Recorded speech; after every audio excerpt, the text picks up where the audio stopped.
Subscribe कीजिए ध्येय IAS channel को और बेल आइकन को दबाइए लेटेस्ट वीडियो सबसे पहले देखने के लिए।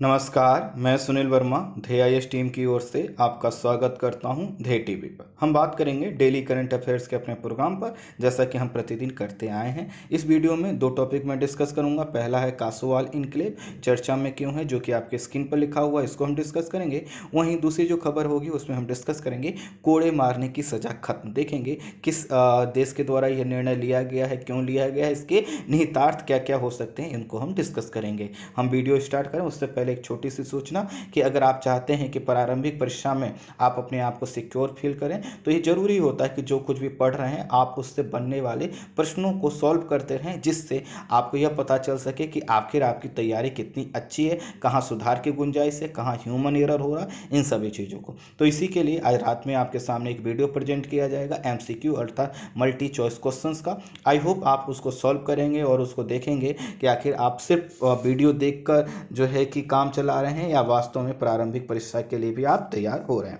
अब उम्मीद करूंगा आप सभी लोग देखेंगे और अपने प्रश्नों की संख्या आप मुझे बताएंगे कि कितने प्रश्न सही हुए। आइए हम बात करते हैं सबसे पहले इस वीडियो पे। तो देखिए, जैसे कि हर देश की अपनी एक बाउंड्री होती है और उस बाउंड्री पे कुछ ऐसे देश होते हैं जिनसे उसको रक्षा करनी होती है। भारत की भी जो सीमाएं हैं आपको पता ही है कितने देशों से लगती है, उनको हम डिस्कस नहीं करेंगे। आप ये समझिए कि भारत की सीमाओं को सुरक्षित रखने के लिए जो है कि एक जो है कि ज़रूरत भरी काम यह होता है, या जो सबसे महत्वपूर्ण काम यह होता है कि हमारी सेना हमेशा वहां तक पहुंच सके, क्योंकि पाकिस्तान हो या चीन, इनके द्वारा सीज फायर की घटनाएं होती रहती हैं। तो इसी को देखते हुए 1960 में BRO अर्थात बॉर्डर रोड ऑर्गेनाइजेशन की स्थापना की गई। इसका उद्देश्य यह है कि यह बॉर्डर वाले क्षेत्रों में क्या करेगा, जो है कि रोड्स का कंस्ट्रक्शन करेगा, निर्माण करेगा, उनको मेंटेन करेगा अर्थात उसकी देखभाल करेगा। वर्तमान समय में BRO क्या कर रहा है, 20 राज्य, यहाँ पर 2 राज्य लिखा हुआ है, ये टाइपिंग एरर है, इसको मैं सही करवा के PDF आपको डलवा दूंगा। तो 20 राज्य और 3 यूटी कौन से, जम्मू कश्मीर, लेह लद्दाख और अंडमान निकोबार में यह जो है कि क्या कर रहा है, सड़क का निर्माण कर रहा है, उनको मेंटेन कर रहा है और उसको मजबूत कर रहा है। प्रश्न आएगा अंडमान निकोबार में क्यों, तो अंडमान निकोबार में हिंद चीन सागर में आपने देखा होगा कि हिंद महासागर के इस क्षेत्र में चीन की गतिविधियाँ बढ़ती रहती हैं, कई माध्यमों से वो भारत को घेरने का प्रयास करता है। तो अंडमान निकोबार में ऐसे कंस्ट्रक्शन की ज़रूरत थी जो हमेशा के लिए क्या हो, काम हो सके, और अगर हमें कभी एयरफोर्स से लेकर किसी अन्य चीज़ की भी ज़रूरत हो तो हम उसको एयर कनेक्टिविटी के माध्यम से इसको जोड़ सकें, पूरे क्षेत्र में रोडों का जाल बिछाया जा सके, इसी के तहत इसको किया जा रहा है। वर्तमान समय में जो है कि यह 32,885 किलोमीटर लंबे जो है कि रोड को और साथ ही साथ लगभग 12,000 मीटर लंबे पुल को मेंटेन करता है। कौन, BRO की यह बात हो रही। साथ ही साथ इसके द्वारा टनल का भी विकास किया जाता है। टनल मतलब सुरंग, पास जिसको हम इंग्लिश में बोलते हैं, उसका भी विकास किया जा रहा है। जैसे अभी हमने कुछ समय पहले रोहतांग टनल का नाम सुना, तो इसकी जिम्मेदारी भी किसकी है, BRO की। यह जो अपनी जिम्मेदारी है इसको पूरा करने के लिए पूरे देश में होने वाले कार्यों को BRO ने 18 प्रोजेक्ट में डिवाइड कर रखा है। ये जो प्रोजेक्ट हैं आपकी स्क्रीन पर लिखे हुए हैं, इनको पढ़ूंगा मैं नहीं। इसमें एक प्रोजेक्ट चेतक भी है, इसी का हमको यहाँ पे उल्लेख करना है। बाकी के नाम आप एक बार देख लीजिएगा PDF में, आप इसको हाईलाइट करके रख लीजिएगा। प्रारंभिक परीक्षा के पॉइंट ऑफ व्यू से यह इंपॉर्टेंट है, आपसे पूछ लिया जाए कि 18 प्रोजेक्ट्स में से कौन सा प्रोजेक्ट है या नहीं, कोई बाहर से नाम लाकर डाल दिया जाए। अभी क्या हुआ है, देखिए अमृतसर से 30 मील की दूरी पर एक स्थान है डेरा बाबा नानक के समीप 2 इनक्लेव हैं। अब प्रश्न आएगा अमृतसर कहाँ है, पंजाब में है, और उससे जो है कि 30 मील की दूरी पर एक और स्थान है जिसका नाम है डेरा बाबा जो है कि नानक। तो अब यहाँ पे क्या हुआ, इसके समीप 2 इनक्लेव थे। प्रश्न आएगा इनक्लेव का मतलब क्या है। इनक्लेव का मतलब ऐसे क्षेत्रों से होता है जहाँ पर 2 देशों के बीच की बाउंड्री समीप करती है, मिलती है।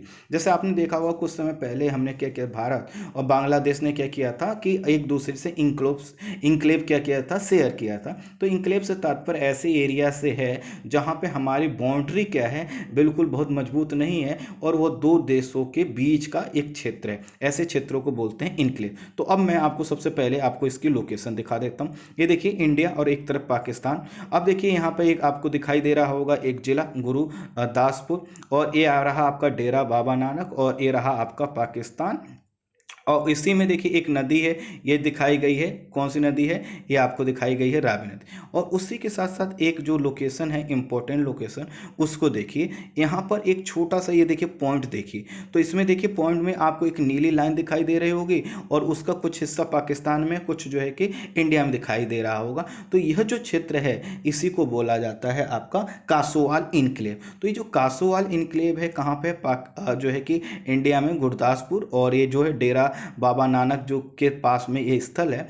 और इन्हें भारत में जो है कि कासोवाल इनक्लेव के नाम से और पाकिस्तान में जस्सर इनक्लेव के नाम से जाना जाता है। तो दरअसल है क्या कि यहाँ पे ये जो रावी नदी बहती है इसी के ऊपर देखिए, यह देखिए आपको एक पुल बना दिया गया है। और पुल इसलिए बनाया गया है क्योंकि ये जो रावी नदी है, रावी नदी की वजह से क्या होता था कि जब रावी नदी में पानी ज़्यादा होता था या बाढ़ की कंडीशन होती थी, मानसून में वर्षा ज़्यादा होती थी, तो इंडिया का यह जो कासोवाल जो इंक्लेव है ये कट जाता था। और इसी के लिए यहाँ पर अब देखिए एक पुल बना दिया गया है। और ये पुल के माध्यम से अब कितना भी पानी बढ़ेगा तो भी यह पूरे इंडिया से जुड़ा रहेगा। और इसीलिए क्या है, यह चर्चा में बना हुआ है। तो अब देखिए आपने इसकी लोकेशन दे दी। अब देखिए यहाँ पर रावी, आप ये रावी की नदियों को देख रहे हैं जिनको आप पंचनद के नाम से जानते हैं। ये भी आप मैप देख लीजिए। और फिर से देखिए आपको स्टेट ऑफ पंजाब का मैप दिखाई दे रहा है। इसमें अगर देखेंगे गुरदासपुर ये रहा, और यहाँ पर यह जो क्षेत्र है यहीं पर क्या है, यह आपका इनक्लेव है। तो इस इनक्लेव को हमेशा के लिए देश से जोड़ने के लिए 484 मीटर लंबे पुल का निर्माण किया गया है। और इससे क्या होगा, यह पूरा जो पुल जो इनक्लेव है इंडिया से हमेशा जुड़ा रहेगा। इस पुल का जो निर्माण किया गया है यह जो है कि प्रोजेक्ट चेतक के द्वारा किया गया।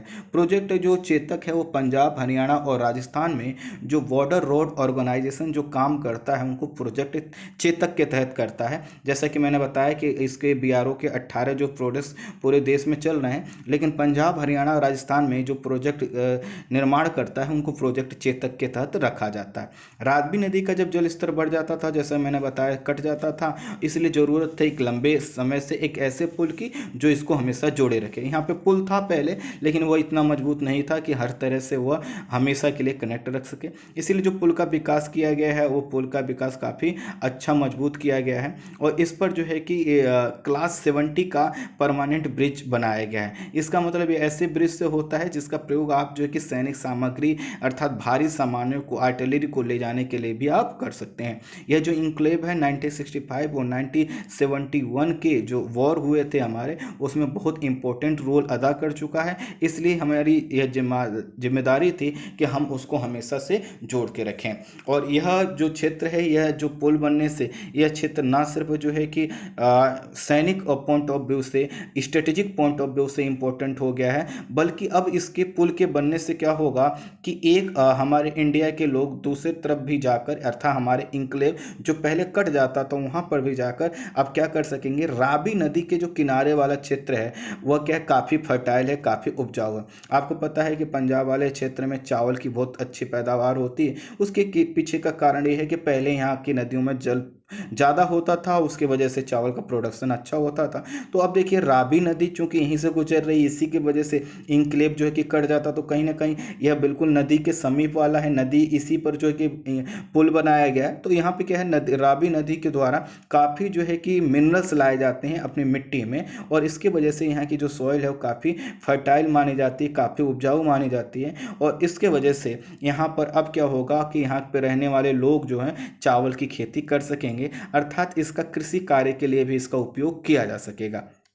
तो यह था इस पुल के विषय में। थोड़ा सा रावी नदी के विषय में समझ लीजिए। रावी नदी हिमाचल प्रदेश में कांगड़ा जिले के हिमालय पर्वतीय क्षेत्र से निकलकर मनाली के समीप से होते हुए निकलती है, और वह शाहपुरा से मैदानी क्षेत्र में उतरकर पाकिस्तान में चिनाब नदी से मिल जाती है। अर्थात किसके सहायक है, चिनाब नदी। इसी नदी के किनारे अगर आप देखेंगे तो लाहौर शहर आपको स्थित दिखाई देगा।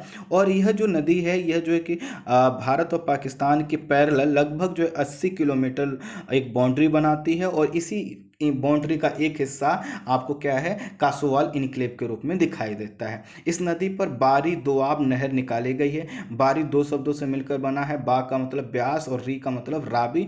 तो यह जो नहर निकाली गई है इसका प्रयोग जो है कि पंजाब में सिंचाई कार्यों के लिए किया जाता है। तो कुल मिलाकर यह इनक्लेव की जो लोकेशन है आपके लिए इंपॉर्टेंट थी और किसके द्वारा बनाया गया है ये इंपॉर्टेंट था, तो मैंने दोनों चीज़ बता दी। अब आइए हम बात करते हैं अपनी दूसरी खबर पर जो कि कोड़े मारने की सज़ा खत्म करने से संबंधित है। ये देखिए आपकी स्क्रीन पर एक इमेज दिखाई दे रहा है जिसमें बहुत बड़ा सा लिखा हुआ है सऊदी अरबिया। तो सऊदी अरब मध्य पूर्व स्थित एक सुन्नी मुस्लिम देश है जहां शरीयत कानून लागू होते हैं। शरीयत कानून मतलब जो मुस्लिम धर्म के लोग जो जिस कानून को मानना चाहते हैं, जो लागू करते हैं, इस कानून को हम शरीयत कानून बोलते हैं। इसका जो आधिकारिक नाम है वह है the kingdom of Saudi Arabia.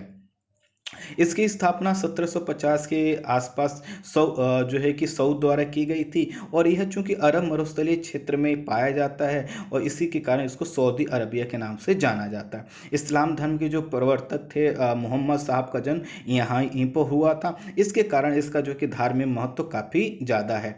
यहाँ पे इस्लाम के दो सबसे पवित्र स्थल माने जाते हैं, मक्का और मदीना, वो भी क्या हैं यहीं पर स्थित हैं। और अरब प्रायद्वीप के लगभग 80% भाग पर जिस देश का विस्तार है उसका नाम है सऊदी अरब और यह विश्व का 14वां सबसे बड़ा देश माना जाता है। क्योंकि यहाँ पर मरुस्थलीय क्षेत्र है तो और वहाँ की जलवायु भी मरुस्थलीय है, इसलिए यहाँ पर कृषि की संभावना नगण्य है और इसी के कारण यहाँ पर 1% की भूमि जो है कि कृषि योग्य है। आय का बड़ा हिस्सा इसका जो है कि तेल और जो है कि पेट्रोलियम गैस के नेचुरल गैस जो होती है उसके निर्यात से आता है। यह इजराइल मिस्र से अकाबा की खाड़ी के द्वारा अलग किया जाता है। अकाबा की खाड़ी का आप देखिए ये जो आपका दिखाई दे रहा है ये रेड सी से लेकर आपका यहाँ पर इरिट्रिया के पास में यह जो क्षेत्र है इसको अकाबा की खाड़ी बोलते हैं। मैं इसको सर के लिए इसलिए नहीं कर रहा हूँ, कुछ टेक्निकल प्रॉब्लम मैं फेस कर रहा हूँ, मैं करना चाह रहा हूँ लेकिन कर नहीं पा रहा हूँ, लेकिन वही लोकेशन है जो मैंने आपको बताया है। अब देखिए यह जो इसकी जो सीमाएं हैं आप इसको देख लीजिए, Yemen, Oman, UAE, Qatar, Kuwait, Iraq और जॉर्डन के साथ लगती हैं। आप इसको देख लीजिए, सऊदी अरबिया, जॉर्डन है, इराक है, कुवैत है, कतर है, यूएई है, ओमान है, यमन है, ये सब इनके साथ इनकी बाउंड्री लग रही है। यह इसलिए जरूरी है, कई बार मैपिंग में प्रश्न ऐसे ही पूछे जाते हैं। अब हुआ क्या है कि यहाँ पर चूंकि शरीयत कानून है और यहाँ पर लिखित और व्यवस्थित कानून कोई नहीं है। अर्थात शरीयत कानून का मतलब ये नहीं है कि जैसे हमारे यहाँ जो कुछ भी होगा सभी चीज़ें क्या होती एक्ट बनता है, उसके जो प्रोविजंस लिखे होते हैं उसी के हिसाब से होता है। लेकिन यहाँ पर लिखित और व्यवस्थित कानून ना होने के कारण कई बार ऐसी घटनाएं आती हैं जो कि मॉडर्न युग में हम लोग स्वीकार नहीं करते, अर्थात अमानवीय प्रकार की होती हैं। अभी जो है कि हाल ही में फ्रीडम हाउस द्वारा जारी किया गया था एक जो रिपोर्ट जिसमें लोकतंत्र, राजनीतिक स्वतंत्रता और मानवाधिकार को चेक करने के लिए देशों को रैंकिंग प्रदान की गई थी। तो इसमें सऊदी अरब को एक ऐसे देश के रूप में चिन्हित किया गया जिसको नॉट फ्री कैटेगरी में रखा गया। इसका मतलब यह है कि यहाँ के लोगों को स्वतंत्रता जो है कि जो मानक है उस पर यह देश खरा नहीं उतरता और यहाँ के लोग अपने आप को फ्री महसूस नहीं करते, अर्थात उनके पास बोलने और लिखने या जो है कि मानवाधिकार के जो अधिकार होते हैं वो पूरी तरह से नहीं दिए गए। महिला अधिकार, प्रेस की स्वतंत्रता, साइबर प्रयोग आदि की भी स्थिति यहाँ पे बहुत अच्छी नहीं है, जिसके कारण इस देश की आलोचना होती रही। हाल ही में इस देश ने क्या किया है, घोषणा की है कि अब यहाँ पे कोड़े मारने की सज़ा नहीं दी जाएगी। कोड़े मारने की जो सज़ा है यहाँ पर जो है कि विवाहेतर संबंध बनाना, अर्थात एक बार विवाह हो जाने के बाद आपको किसी और के साथ संबंध बनाना, शांति भंग करना, हत्या, चोरी आदि जैसे मामलों में यहाँ की अदालतें क्या करती थी, कोड़े मारने की सज़ा सुनाती थी।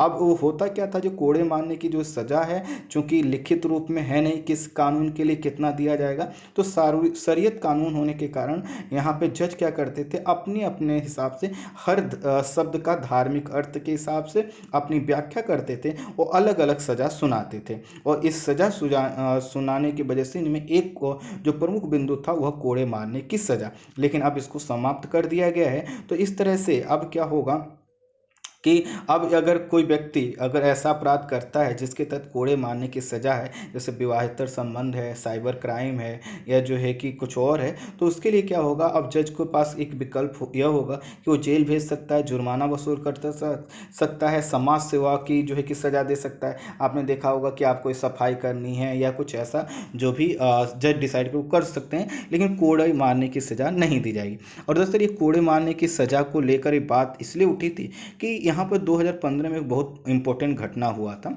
और दरअसल हुआ क्या था कि यहाँ जून 2012 में जो है कि एक ब्लॉगर थे रईफ बदावी, इनको गिरफ्तार किया गया और 2015 में इन्हें 10 साल की सज़ा और जो है कि 10 साल की सज़ा जेल की और 1000 कोड़े मारने की सज़ा दी गई।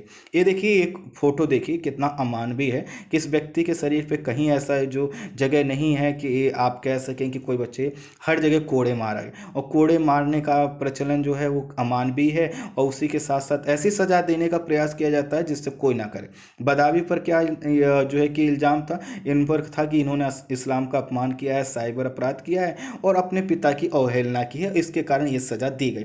तो ये चूंकि ब्लॉगर थे और इनका जो है कि ये लिखते रहते थे, इसके कारण जो है कि पूरे अंतर्राष्ट्रीय में मीडिया में और हर जगह जो है कि स्वतंत्रता को काम करने वाले सभी संगठनों ने सऊदी अरबिया की आलोचना की और उसके वास्ते ही कई बार ये जो है कि देश जो है कि ऐसी घटनाओं को अंजाम देता रहा और उसके बाद से काफ़ी जो है कि तीखी आलोचना मानवाधिकार को इसको झेलना पड़ा। तो इसके लिए यह माना जाता है कि ये जो पूरा घटनाक्रम था, यह घटनाक्रम यह दिखाता है कि आज के मॉडर्न युग में भी हम क्या कर रहे हैं, उसी प्रकार की सजाएं दे रहे हैं जो हम मध्यकाल में दिया करते थे।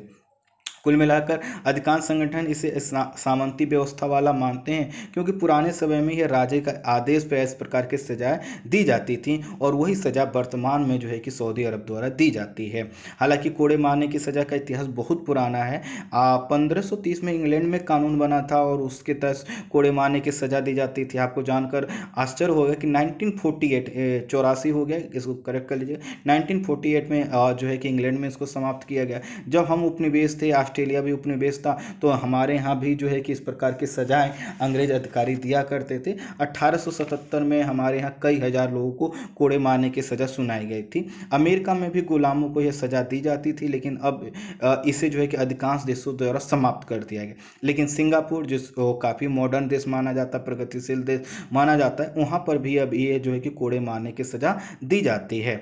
दरअसल हुआ क्या है कि चूंकि 2015 से ही जब यह केस हुआ था कि एक ब्लॉगर को 1000 कोड़े मारने की सजा दी गई थी, ऐसा नहीं कि पहली बार सजा दी गई थी, पहले से चला आ रहा है, स्थापना काल से ही यहाँ पर चूंकि यह चला आ रहा है, तो काफ़ी आलोचना हुई। और जब आलोचना हुई तो इस देश के पास अब क्या है कि एक ही चीज़ है, वह है इसका खनिज तेल संसाधन। खनिज तेल संसाधन जो है कि ख़त्म होंगे तो स्वाभाविक है वैश्विक सहयोग चाहिए होगा। इस क्षेत्र को साइंस के क्षेत्र में, अन्य क्षेत्रों में भी सहयोग चाहिए, तो ज़रूरी था कि वैश्विक रूप से ये इसकी जो छवि है यह इसको दुरुस्त करे। इसीलिए प्रिंस मोहम्मद बिन सलमान 2017 में जब सत्ता में आए, तब से उन्होंने कई प्रकार के जो है कि उदारवादी कदम उठाए हैं, लेकिन बावजूद इसके अभी भी वहाँ पे ऐसी चीज़ें होती रहती हैं जिनके वजह से जो मानवाधिकार के लोग हैं वो मानवाधिकार के हनन की बात वहाँ पर उठाते हैं। और चूँकि कोड़े मारने की यह जो सज़ा है ये सबसे ज़्यादा अमानवीय है वर्तमान समय में। किसी को आप खड़े करके कोड़े मारिए, और आपको एक चीज़ बताऊँ, कोड़े मारने के सिर्फ रस्सी के कोड़े नहीं होते,